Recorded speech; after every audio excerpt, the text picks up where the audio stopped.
قال ولا يجزئ الهدي ولا الإطعام إلا بالحرم مع التفرقة على مساكينه وفقرائه وبالنية عندها، ولا يجزئ على أقل من 3 من الفقراء والمساكين أو منهما ولو غرباء، ولا يجوز له أكل شيء منه ولا نقله إلى غير الحرم وإن لم يجد فيه مسكينا ولا فقيرا. إذن الهدي هذا الواجب، الهدي هذا الواجب يجب أن يطعم وين؟ في الحرم. وعلى مين؟ فقراء أو مساكين الحرم. على الأقل مين يعطيك قديش؟ 3 فقراء أو 3 مساكين، ولو كانوا غرباء بس هم يكونوا وين موجودين؟ في الحرم. ولا يجوز له أكل شيء منه، لا يأكل من الهدي، لا يجوز له أكل شيء منه. لكن طبعا بالنسبة لهدي التمتع، كثير من الفقهاء لم يجيزوا أكل منه هدي التمتع معاي. في فرق، بارك الله فيك، تسلم. في فرق بين الهدي اللي واجب بسبب ارتكاب محظورات الحج هدي التمتع كثير من الفقهاء من يجيز الأكل من هدي ايش؟ التمتع. وتصور حتى يعني الحجاج وزعوا عليكم منه. نعم. طيب تنبيه، أفضل بقعة من الحرم لذبح معتمر المروة، أفضل بقعة من الحرم لذبح معتمر المروة، أفضل بقعة للذبح هي إيش؟ المروة، لأنها موضع تحلله. ولذبح الحاج منى لأنها موضع تحلله. يعني المعتمر وين أفضل يذبح؟ في المروة. المروة موضع تحلله بتاعت 9 بين الصفا والمروة. والحج أفضل شيء وين يتحلى يذبح في منى إنه موضع تحلله. فهذا اليوم مش بإيد الحاج ولا المعتمر، يعني بإيد السلطات الموجودين. وكذا حكم ما ساقه الحاج والمعتمر من هدي نذر أو نفل مكانا في الاختصاص. والأفضلية وقت ذبح هذا الهدي وقت الأضحية على الصحيح. والهدي كما يطلق على ما يسوق المحرم يطلق على ما يلزمه من دم الجبرانات، وهذا الثاني لا يختص وقت ايش؟ الأضحية. إذا أفضل وقت للأضحية هو أفضل وقت الهدي هو وقت ايش؟ الأضحية. لكن بصير قبل وقت الأضحية ويصير بعد وقت ايش؟ الأضحية. الهدي مش شرط إنه يكون وقت الأضحية، بصير قبل وقت الأضحية، وبصير وين كمان؟ بعد وقت الأضحية. حتى ما تذكرين شو كنا على هدي التمتع. هدي التمتع بصير حتى قبل أن يحرم في مناسك ايش؟ الحج. شكا كنا اللقاء السابق لا كده متذكرين من هدي التمتع بصير قبل أن يحرم في مناسك الحج. إذا هو كان بده يحرم من وين؟ من بعد الميقات. فالهدي لا يشترط أن يكون وقت الأضحية، يجوز قبل يجوز بعد، لكن الأفضل يكون يشمله وقت الأضحية. قال ويجوز أن يصوم ما وجب عليه عند التخيير أو العجز حيث شاء من حل أو حرم. يعني في الدم المخير مقدر لكلنا، مخير بين الإطعام وبين الذبح وبين الصيام، يقدر يصوم بده في أي مكان شاء. ماشي؟ قال إذ لا منفعة لأهل الحرم في صيامه، يعني هو بده يصوم منه هو حر مش مشكلة، إلا في هذه التمتع بصوم 3 وين؟ في الحج. قال ويجب فيه تبييت النية في الصيام هذا لابد فيه تبييت النية لأنه هذا صيام واجب. وكذا تعيين جهته من تمتع أو قران أو نحو ذلك. بمقدار فهمت النية عند الشافعي ضروري فيها التبييت في كل صيام مفروض، سواء كان مفروض أصالة كرمضان أو مفروض عرضا كالنذر أو القضاء أو الهدي أو ما شابه من الكفارات. هذا مجبور فيه يشمله يبيت النية، وهو بالخيار يصوم أي شاء إلا هذه التمتع كما قلنا يصوم 3 في الحج. قال ولا يجوز لمحرم ولا لحلال قطع صيد الحرم. أما حرم مكة بالإجماع كما قال فيه في المجموع، ولو كان كافرا ملتزما للأحكام لخبر الصحيحين أنه صلى الله عليه وسلم وفتح مكة قال إن هذا البلد حرام بحرمة الله لا يعضل شجره ولا ينفر صيده، أي لا يجوز تنفير صيده لمحرم ولا حلال، فغير التنفير أولى. وقيس بمكة باقي الحرم، فإن أتلف فيه صيدا ضمنه كما مر في المحرم. وأما حرم المدينة فحرام لقوله صلى الله عليه وسلم إن إبراهيم حرم مكة وإني حرمت المدينة ما بين لابتيها لا يقطع عضاهها ولا يصاد صيدها، ولكن لا يضمن في الجديد لأنه ليس محلا للنسك بخلاف حرم مكة. إذن كما أنه يحرم على المحرم أن يقتل صيد البر المأكول اللحم وهو محرم في مكة، أيضا الحلال. يعني مكة لا يصاد صيدها، مكة لا يصيد صيدها، لا يجوز لشخص أن يصيد صيد مكة سواء كان محرما أو كان يشمله حلالا. إذا حتى بنت حلال ممنوع تصيد صيد إيش؟ صيد مكة، لأنه سيدنا إبراهيم حرم ذلك، وقال الرسول صلى الله عليه وسلم: إن هذا حرام بحرمة الله لا يعرض شجره ولا يرفع صيده. ممنوع يتعرض للصيد وين؟ في مكة، لا يتعرض للصيد هناك. وخبر أي صيد البر المأكول اللحم، حتى الشجر ممنوع يقطع شجر إيش؟ مكة، لا حلال ولا إيش؟ ولا محرم.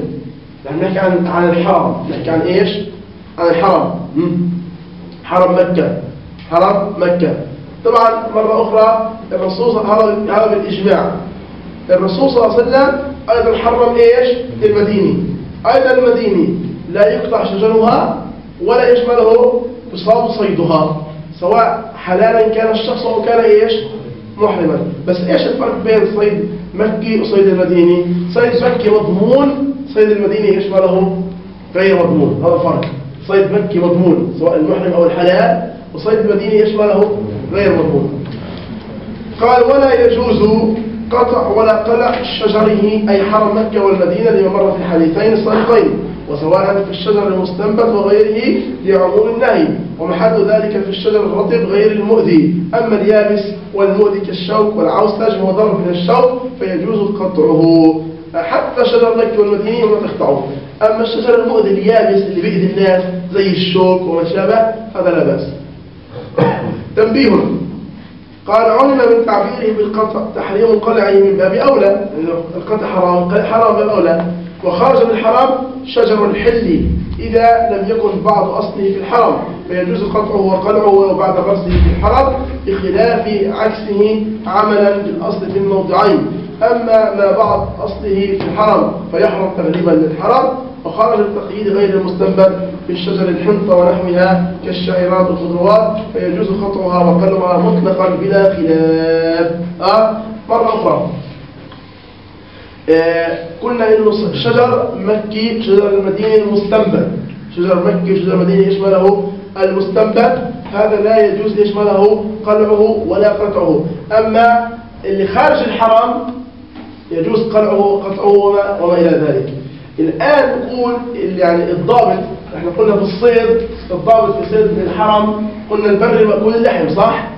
والشجر اللي الضابط الذي يحرم قلعه وقطعه في مكة والمدينة هو المستنبت. هو ايش المستنبت؟ يعني الحنطة مثلا هذا لا يغرس، المقصود المستنبت هو الذي يشمله يغرس. الحنطة لا تغرس، الخضرة لا تغرس، لكن الحنطة والشعير والخضروات لا مانع يشملها، لا مانع من قطعها وقلعها، مش مشكلة. أما الشجر المستنبت هذا الذي يشمله، هذا الذي يحرم قطعه. الشجر المستنبت اللي هو الذي يغرس، المقصود الذي يغرس. يعني هو يقول إذا كان بعضه في الحرام وبعضه خارج الحرام فيحرم قطعه تغليبا لإيش؟ تغليبا للحرام. إذن شجر الحرام حرام قطعه، شجر الحرام حرام قطعه. أما ما ليس بشجر كالحنطة والخضروات هذا لا مانع من ذلك. الغرض شو مقصود؟ سكت المصنف عن ضمان شجر حرم مكة، فيجب في قطع أو قلع الشجرة الحرمية الكبيرة، بأن تسمى كبيرة عرفا بقرة سواء خلفت أم لا، والبدنة في معنى البقرة، والصغيرة إذا قارت سبع الكبيرة شاة، فإن صغرت جدا ففيها القيمة. ولو أخذ غصنا من شجرة حرمية فأخلف مثله في سنته بأن كان لطيفا كالسواك فلا ضمان فيه، فإن لم يخلف أو أخلف لا مثله أو مثله لا في سنته فعليه الضمان. والواجب في غير الشجر من النبات القيمة لأنه القياس ولم يرد نص يدفعه، فيحل أخذ نباته لعالم البهائم وللدواء كالحنظل، وللتغذي كالرجلة للحاجة إليه، ولأن ذلك في منعنا الزرع، ولا يقطع لذلك إلا بقدر الحاجة، ولا يجوز قطعه للبيع مما يعلف به، ولأنه كالطعام الذي يبيح أكله لا يجوز بيعه. ويؤخذ منه أن حيث جوزنا أخذ السواك كما سيأتي لا يجوز بيعه، ويجوز رأي الحشيش الحرام وشجره كما نص عليه بأمن البهائم. ويجوز أخذ أوراق الأشجار بلا خبط لئلا يضربها، وخبطها حرام كما في المجموع نقل عن الأصحاب، ونقل اتفاقهم على أنه يجوز أخذ ثمرها وعود السواك ونحوها، وقضيته أنه لا يضمن غصن اللطيف وإن لم يخلف.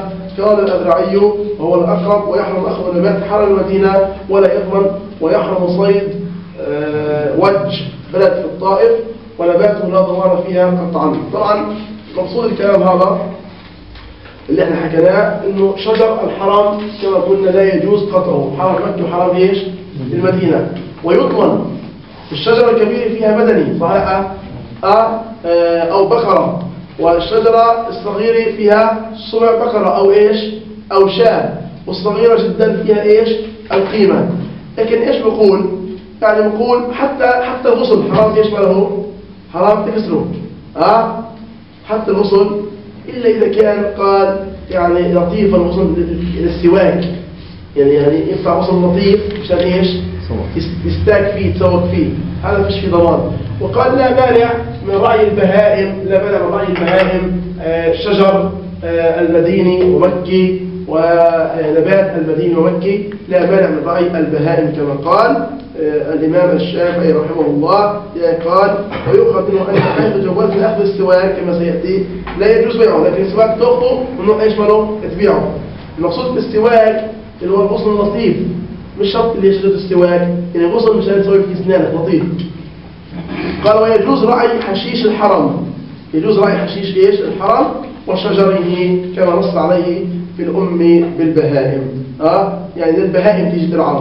ويجوز أخذ أوراق الأشجار بلا خط لئلا يضربها، يعني لقي الأوراق للبهائم بدون إيش ماله؟ يخبطها بدون يتركها، وخبطها حرام.